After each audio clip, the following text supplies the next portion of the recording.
orang-orang tuh selalu menganggap kolesterol itu jahat. Kalau pengen tahu atau memonitor kolesterol kita, tolong cek lengkap ya. Jangan hanya sekedar cek kolesterol di ujung jari. Jadi stres itu bukan cuma aduh gue stres nih, lagi banyak pikiran di kantor, bukan begitu ya.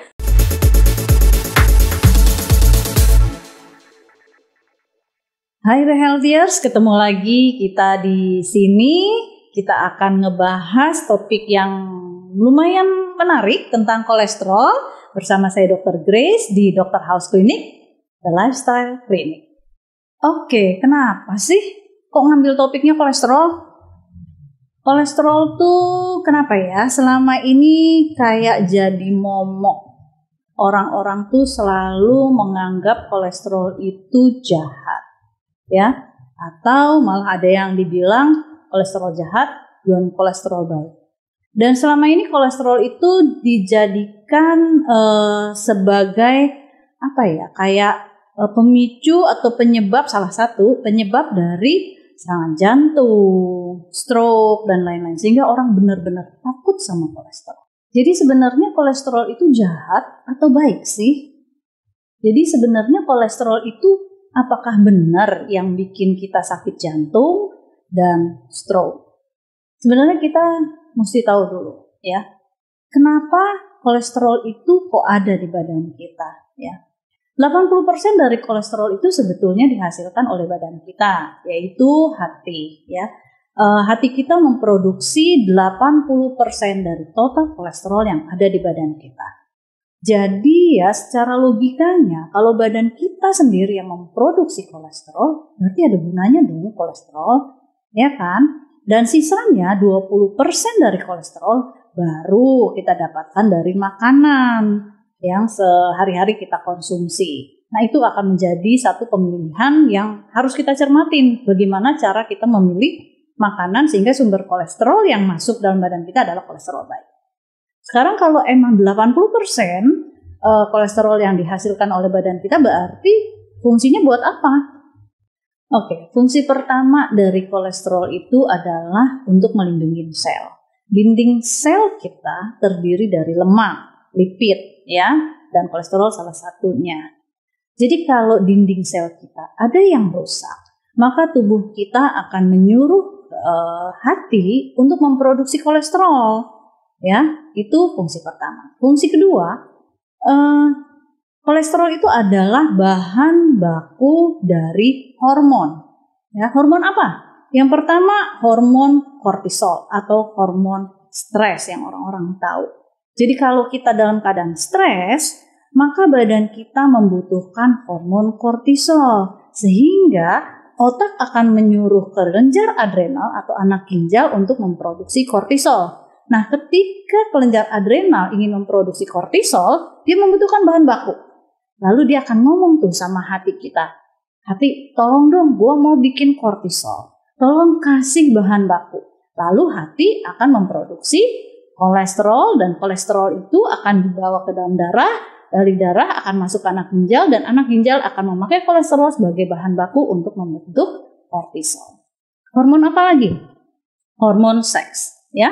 Jadi testosteron pada laki-laki, estrogen dan progesteron pada perempuan, itu bahan bakunya kolesterol. Penting kan? Lalu yang ketiga fungsinya buat apa lagi? Untuk produksi vitamin D ya, bahan baku vitamin D itu adalah kolesterol. Jadi bayangin kalau kolesterol kita kurang karena terus-menerus ditekan oleh obat kolesterol yang dikonsumsi tanpa dimonitor, maka kita tidak punya bahan baku. Ya, tidak punya bahan baku untuk memproduksi vitamin D. Ya, yang keempat, fungsi yang agak jarang kita ingat-ingat yaitu adalah untuk memproduksi bile atau empedu. Ya, untuk memproduksi empedu kita juga butuh kolesterol. Buat apa sih sebenarnya empedu itu? Empedu itu fungsinya banyak, tapi salah satu yang krusial adalah untuk pencernaan kita. Jadi dia termasuk salah satu yang berpengaruh untuk produksi asam lambung. Jadi kalau bayangin ya, kadang-kadang orang nggak menghubungkan antara kolesterol sama asam lambung. Kalau kolesterolnya kurang, ternyata asam lambungnya produksinya juga kurang. Jangan salah, kalau asam lambung kita kurang, rasanya persis kayak emah. Jadi emah itu belum tentu karena asam lambung yang berlebihan. Asam lambung yang kurang rasanya juga kayak emah. Oke, jadi tadi ada 4 fungsi kolesterol. Jadi jangan buru-buru kita menjudge bahwa kolesterol itu tidak ada gunanya. Kolesterol itu jahat, ya. Itu catat yang pertama. Lalu kalau kayak gitu kolesterol itu sebenarnya apa sih, ya? Kita tuh sebenarnya harus tahu kolesterol itu, ya, terdiri dari, kalau kita periksa di lab, ya, ada namanya kolesterol total, ya. Kolesterol total itu adalah gabungan dari HDL, ya, high density lipoprotein, LDL, low density lipoprotein, trigliserida, ya. 3 ini adalah komponen dari kolesterol total. Jadi sebaiknya kita nyaranin di sini, sebaiknya kalau pengen tahu atau memonitor kolesterol kita, tolong cek lengkap, ya. Jangan hanya sekedar cek kolesterol di ujung jari, kita nggak dapat informasi apa-apa yang memadai untuk mengambil keputusan perlu tidaknya kita menterapi kolesterol kita, ya. Sebenarnya baik HDL, LDL, dan trigliserid aja informasinya belum lengkap. Kenapa? Oke, sekarang orang selalu bilang LDL itu kolesterol jahat, HDL kolesterol baik. Beneran nggak sih kayak gitu? LDL dan HDL itu sebenarnya sama. Saya analogikan seperti ini. HDL dan LDL itu ibarat truk. Oke? HDL adalah truk yang bawa lemak dari darah menuju ke hati. Sehingga lemak yang ada di darah berkurang karena dibawa ke hati oleh si truk HDL. LDL adalah truk yang bawa lemak dari hati ke darah, ya. Sehingga orang takut. Kenapa? Kalau lemaknya numpuk di darah, maka bisa timbul penyakit jantung, stroke, dan lain-lain, ya. Jadi intinya baik HDL dan LDL itu adalah truk, ya, pembawa dari lemak. Nah, sekarang pertanyaan berikutnya adalah kenapa nih kok banyak truk yang bawa lemak dari hati ke darah? Berarti satu kemungkinannya bahwa badan lagi butuh LDL. Atau kemungkinan kedua, memang kolesterol dari asupan kita berlebihan yang jeleknya. Seperti itu. Jadi kita jangan buru-buru bilang LDL itu jelek. Karena kalau badan kita sedang stres, pengen butuh hormon yang banyak atau banyak sel yang rusak, otak pasti akan nyuruh hati memproduksi kolesterol, dan kolesterol yang diproduksi di hati akan dibawa oleh LDL ke dalam darah. Pasti LDL-nya akan meningkat. Jadi pada orang stres atau orang-orang yang mengalami kerusakan sel karena oksidatif stres juga, LDL-nya pasti tinggi. Atau apalagi stres karena apa? Kurang tidur. Kurang tidur, badan kita stres. Sehingga apa? LDL naik. Apalagi kebanyakan makan gula, karbohidrat tinggi, badan kita juga stres. Akibatnya apa? LDL naik. Enggak hanya itu kalau kita ngomong gula. Selain LDL, komponennya tadi apalagi HDL, LDL, dan yang ketiga, nah ini yang paling bahaya, the most dangerous komponen dari total kolesterol. Apa? Trigliserida. Ini yang perlu dicermati. Bukan HDL dan LDL, ya. Jadi trigliserida ini adalah komponen yang akan meningkat bila kita mengkonsumsi karbohidrat atau gula, atau kita bilangnya simple carb, dalam jumlah yang berlebihan. Ini yang bahaya, yang nantinya akan menyebabkan penimbunan lemak. Di mana? Di hati kebanyakan. Jadi kalau trigliseridanya tinggi, kebanyakan terjadinya apa? Perlemakan hati. Ya. Nah sekarang, kan tadi sudah disampaikan bahwa LDL itu hanya truk yang bawa lemak dari hati ke pembuluh darah. Kapan lemak yang dari hati ke pembuluh darah itu dibilang lemak jahat? Ada nggak sih tesnya? Pengen tahu itu? Ada. Nah ini yang sering jarang kita lewatin. Gimana mau cek lebih dalam kalau ceknya cuma di jari? Ya enggak. Jadi kembali saya ulang lagi. Ayo deh, please jaga badan kita, cek yang benar. Ya, Jadi tadi yang dicek total kolesterol, HDL, LDL, trigliserid.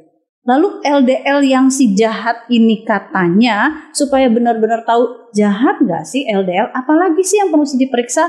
Biasanya kita ada satu pemeriksaan yang agak lebih dalam, kita sebut lipoprotein A kecil. Atau kalau di lab tuh tulisannya L besar, P kecil dalam kurung A kecil, ya, lipoprotein A kecil. Lipoprotein A kecil itu adalah a very sticky kolesterol. Itu kolesterol yang benar-benar biang kerok deh, ya. Kalau itu tinggi, wassalam. Artinya apa? Itu benar-benar kolesterol yang sudah teroksidasi dan nempel yang akan bahkan jadi plak. Jadi kalau pengen tahu bahwa kolesterol kita banyak kolesterol jahatnya, tolong ya dicek jauh lebih dalam sehingga kita bisa ngambil keputusan. Oh, oke, perlu minum obat. Dan kembali lagi, kalau kita udah tahu breakdownnya satu-satu, HDL tuh mesti tinggi loh ya. Kalau perempuan itu kalau bisa di atas 40, laki-laki di atas 50. Naikin HDL gimana? Naikin HDL tuh sebenarnya simple. Olahraga, cukup tidur, makan lemak sehat. Lemak sehat contohnya apa? Alpukat, ya, kacang-kacangan kayak almond, ya, terus cashew, terus cukup tidur, ya. Jadi kembali lagi HDL si lemak baik ini atau kolesterol baik ini harus tinggi, itu juga pakai lifestyle aja, nggak pakai obat-obatan. Lalu LDL kita cek, LDL yang bagaimana? Kalau LDL-nya, LPA-nya yang tadi saya ceritakan itu normal atau baik-baik saja, berarti LDL yang tinggi adalah LDL yang memang dibutuhkan oleh badan kita untuk repair kita punya sel atau untuk produksi hormon. Ya, jadi jangan buru-buru kita menekan atau menurunkan LDL yang ternyata emang kita butuh. Lalu yang ketiga, trigliserid. Kalau trigliseridnya tinggi, obatnya apa? Jangan berpikir obat dulu. Pikirkan apa? Pikirkan lifestyle. Kalau trigliserid tinggi, yang pertama adalah diet. Trigliserid itu meningkat karena diet yang tadi saya udah sebutin, tinggi karbohidrat. Karbohidrat yang bagaimana? Karbohidrat ada dua loh. Karbohidrat simplex. Karbohidrat simplex itu contohnya apa? Gula. Ya, lalu minuman yang mengandung gula pastinya kayak Coke, ya, terus minuman manis lainnya, corn syrup seperti itu. Lalu apalagi? Memang nasi, makin pulen nasi, makin tinggi gulanya. Lalu apalagi? Mie, ya, mie itu tinggi banget karbonya, ya, karbo berakhir menjadi gula. Jadi itu dulu yang dikurangin. Karbo, tadi kan karbo ada dua jenis, simplex. Lalu yang kedua apa? Karbo kompleks. Nah, karbo kompleks ini karbo yang baik. Apa sih contohnya? Sayuran, ya, buah-buahan. Dua ini adalah contoh karbo kompleks yang baik. Itu boleh dimakan dengan banyak. Malah nanti trigliseridnya jadi turun. Jadi kalau mau nurunin trigliserid, jangan tanya sama dokternya, dok obatnya apa? Jangan. Yang pertama harus dibenerin adalah pola makannya.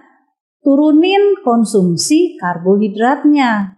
Jadi semua yang manis-manis dikat, ya. Itu amat sangat signifikan untuk menurunkan trigliserida. Jadi kita udah tahu ya, jangan habis jalan-jalan ke mall, ada tuh di ujung bisa cek gratis kolesterol dari ujung jari. Terus cek, habis gitu taunya tinggi, langsung beli obat penurun kolesterol. Bukan begitu cara kita menjaga kesehatan, ya. Lalu ingat, ya, selalu dimulai dari lifestyle. Jangan langsung berpikir ke obat-obatan. Ingat tadi saya udah sampein di depan, LDL meningkat salah satunya karena stres. Karena kita ingin memproduksi hormon kortisol. Jadi badan kita jangan sampai stres. Apa aja penyebab stres? Kembali kita ulang. Kurang tidur, badan kita stres. Kebanyakan makan gula, badan kita stres. Kebanyakan tidur juga badan kita stres. Dan apa nih yang suka luput? Kebanyakan olahraga atau kurang olahraga. Jadi stres itu bukan cuma aduh gue stres nih lagi banyak pikiran di kantor, bukan begitu ya. Itu salah satu ya. Jadi kalau dibilang stres yang akan memicu keluarnya hormon kortisol banyak. lifestyle. Betulin itu dulu. Baru kita berpikir untuk obat-obatan. Oke, jadi tadi sedikit kita cerita tentang kolesterol. Ya, jadi mudah-mudahan The Healthiers abis denger ini nggak buru-buru minum obat kolesterol cuman gara-gara pundaknya sakit. Atau cuman gara-gara abis tes kolesterol di ujung jari hasilnya tinggi. Biasain untuk cek lebih dalam. Kan kita cuma hidup satu kali, sayang dong sama badan kita. Gak seberapa kok harga ceknya, cek lebih dalam. Kalau masih bingung apa yang mesti dicek, konsultasi sama dokter. Lalu ingat, begitu nanti kolesterolnya sudah dicek dengan baik, yang pertama lifestyle dulu dibenerin. Jadi bukan obat yang nomor 1, lifestyle dulu nomor 1, ya. Yang nomor 2 baru nanti dibantu obat-obatan. Kita nggak mau kan minum obat seumur hidup, jadi benerin lifestyle-nya. Oke, The Healthiers, kita udah ngomongin kolesterol. Mudah-mudahan bisa banyak mulai tahu tentang kolesterol dan nggak ngejudge kolesterol semena-mena. Thank you semuanya dari Dr. House Lifestyle Clinic.